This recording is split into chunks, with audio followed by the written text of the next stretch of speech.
The father and daughter stepped onto the street, only to be horrified by the sight of soulless zombies everywhere. Even the dogs had not been spared. Jung-hwan opened his phone and discovered that the entire city of Seoul had been struck by an unknown virus. The city had already fallen and was no longer livable.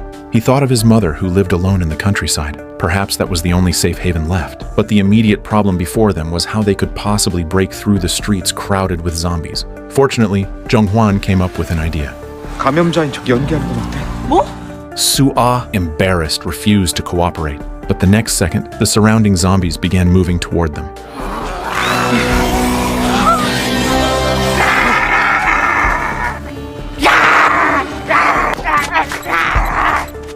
Watching his daughter's brilliant performance, Jung-hwan could not help praising his own fine genes. Then he joined in, his movements and sounds even more exaggerated than the real zombies. But a disguise is still a disguise, and the zombies quickly sensed something was wrong and began chasing after them. Seeing this, the father and daughter started to run, but on the way, Soo-ah stumbled and fell, and a zombie grandmother lunged at her. Luckily, Jung-hwan reacted quickly and shielded Soo-ah with his own body, but his arm was bitten by the zombie grandmother. Just when he thought he was going to be infected, he realized that the zombie grandmother's false teeth had fallen out. Jung-hwan pushed the zombie away, then grabbed his daughter and continued their escape. But with the streets full of zombies, there was no way they could run to safety on foot.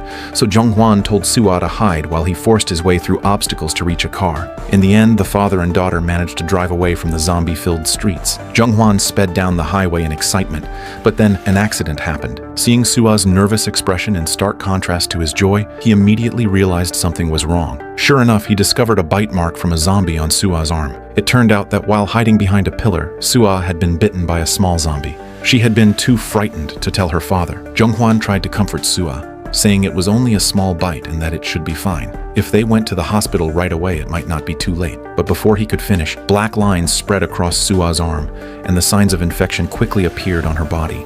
Soon, even her pupils began to change. Before Jung-hwan could react, Soo-ah lunged at him like a starving wolf. Jung-hwan slammed on the brakes, the car crashing into the roadside barrier. But Soo-ah kept trying to attack Jung-hwan, and luckily, Jung-hwan reacted fast enough to block her. He quickly pulled the hood of Soo-ah's sweatshirt tight, covering her head and blocking her vision.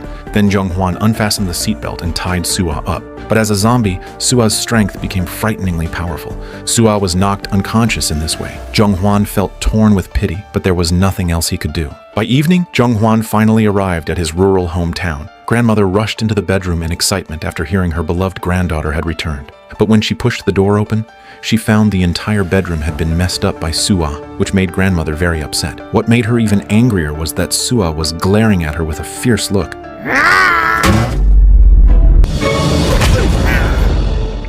Moments later, Soo-ah fainted again. When grandmother Bamsoon learned the truth, she broke down in sorrow and cried. Just then, an urgent news report aired on TV, announcing that the government and military had formed a special unit, now doing everything to stop the spread of the infection. The next day, Jung-hwan took